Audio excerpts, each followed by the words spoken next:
Queen and Slim is the debut feature of noted music video director Melina Matsoukas, who also directed the excellent series Insecure. A first Tinder-inspired date between the two leading characters, played by Daniel Kaluuya and Jodie Turner-Smith, seems to be going nowhere fast until it goes somewhere very speedily. On the drive to her home, they're pulled over by a white cop, an officious racist who takes things way too far.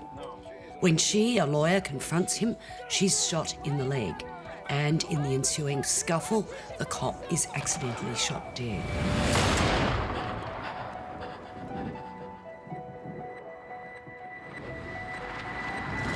No one will believe their self-defence story, so they take off, heading to her Uncle Earl in New Orleans, Bokeem Woodbine.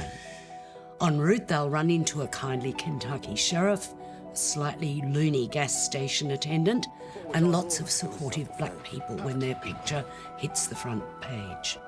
The aim of the pair is to fly to Cuba from Miami. Earl points them to a former comrade in arms, Flea, and his wife, Chloe Savini, who in turn connects them with someone who can organise a plane for the trip across the water. And en route from a scratchy start at the diner where they first met, the two find a connection when it looks like they have nothing to lose. This is a road movie with a fabulous score by Dev Hynes and a soundtrack from iconic musicians. British cinematographer Tad Radcliffe brings visions of a rarely seen America and lights the two leading actors beautifully.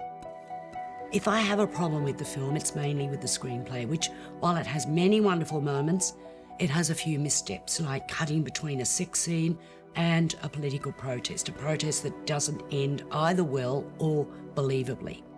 And during the film, I began to have doubts about former model Jodie Turner-Smith. She's stunning looking, but the way she underplayed her role became less convincing as the film went on. Daniel Kaluuya is, however, wonderful. It's an important film made by black people, for black people, about issues that are of great concern in the United States at the moment. It's an audacious debut by Melina Matsoukas, an impressive one in many ways. Well, unlike you, I had no qualms at all about this film. I absolutely loved it. I completely delighted in it. I was delighted to see it, to be part of that experience. And I've never seen a film before that kind of, in a sense, makes you feel, this is a bit presumptuous, I know, but like the way it must be to be a black person in America. So I think she's an extraordinarily talented director. Insecure was a superb series. But this just shows such sort of skill, again, behind the camera. And the last sequence is one of the most memorable I've seen for a long time. It's as good as anything out of Hitchcock. It's just absolutely sensational, the way that she frames this tragic set of moments, shall we say. Absolutely fantastic to watch this film and to, as you say, to listen to. The soundtrack is absolutely superb. But it did make me think this movie again. The way that women directors and women producers and women cinematographers have been so traduced through decades. If only women had been given these chances 20, 30 years ago, what a different culture we would have. You know, the people involved with it, the women involved with this are just absolutely great, superb artists. And they've been, frustrated for so long.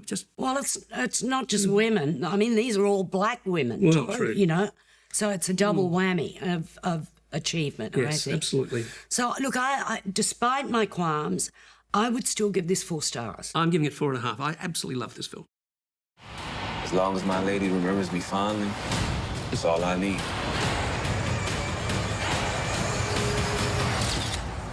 Thank you for this journey, no matter how it ends.